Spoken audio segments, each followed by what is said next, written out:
Shane Hmiel is widely known as one of the biggest what-ifs in NASCAR.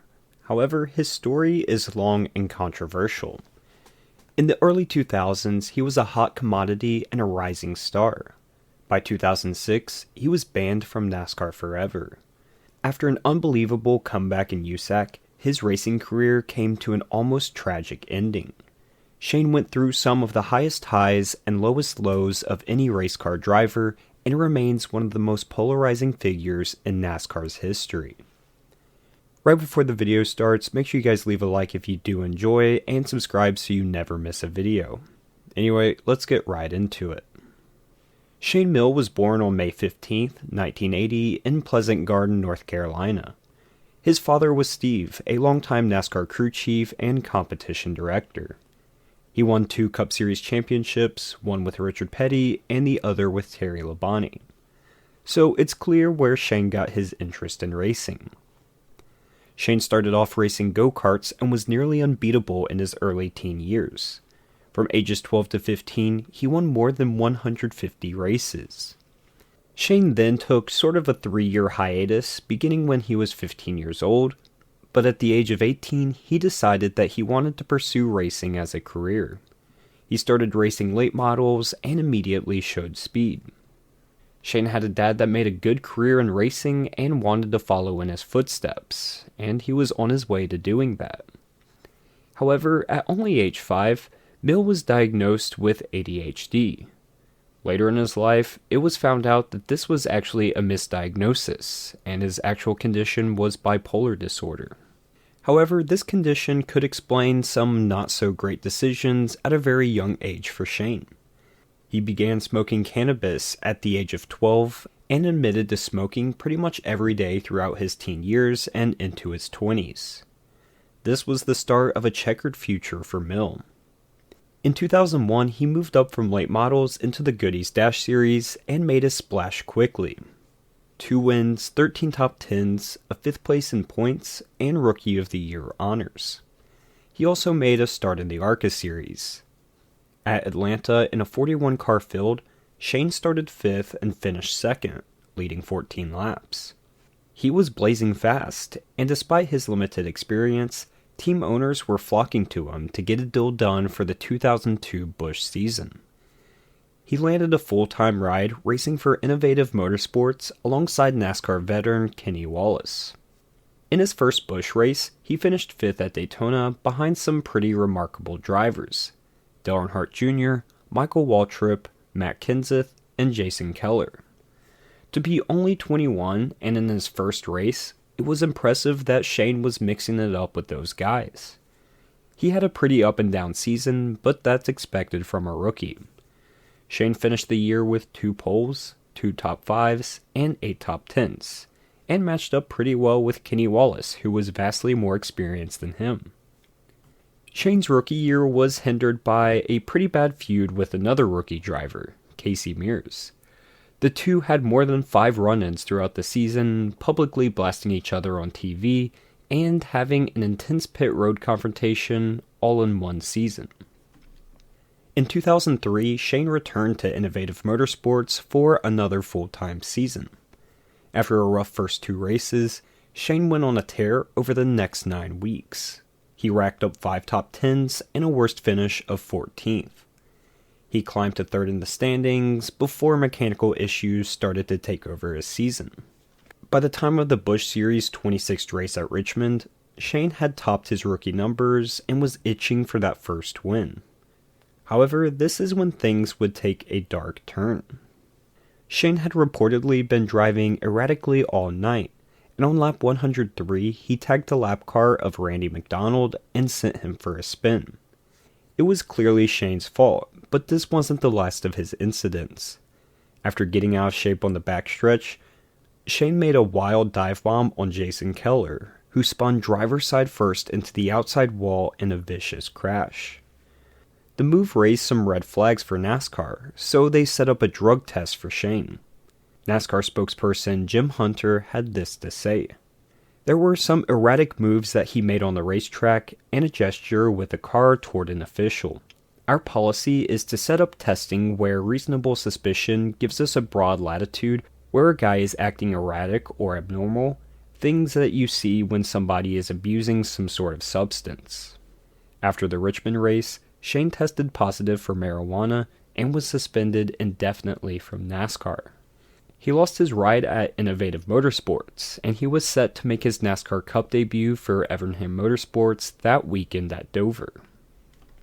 Shane took the appropriate steps and completed NASCAR's Road to Recovery program over the next 5 months.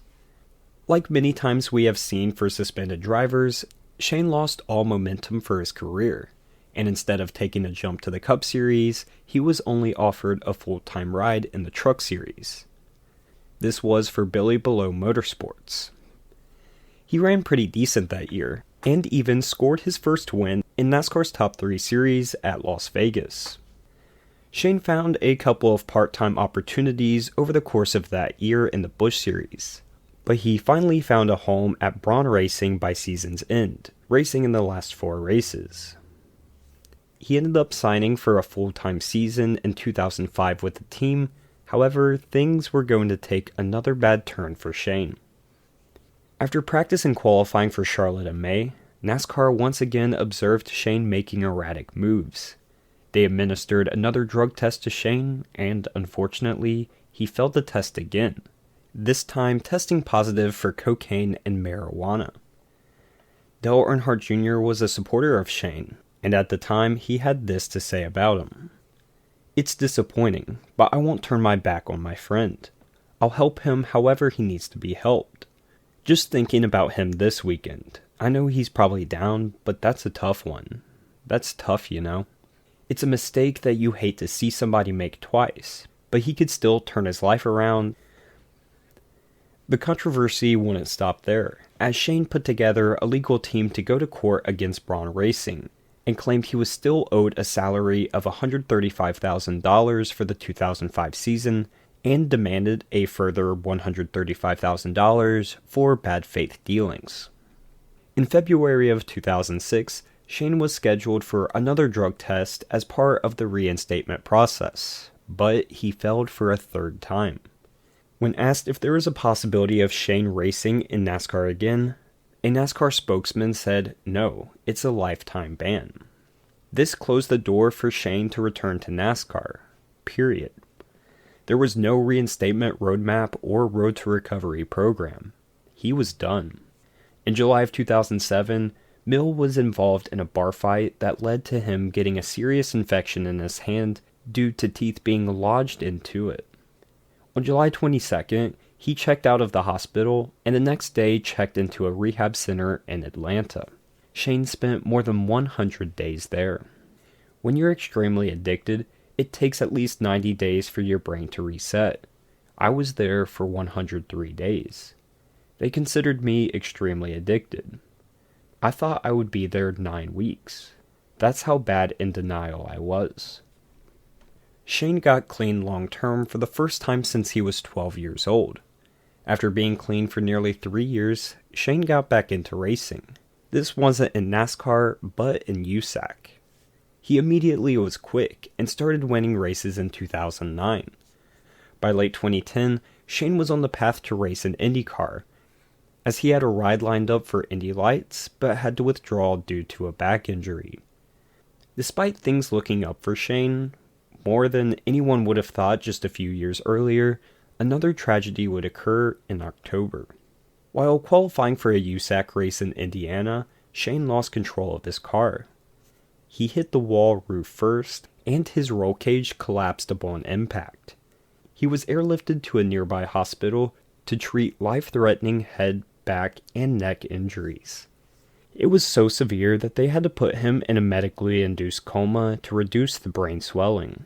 It was later revealed that he died 3 different times in the ICU. The medically induced coma stabilized him, but Shane would never be in a position to fully recover. He was paralyzed from the incident.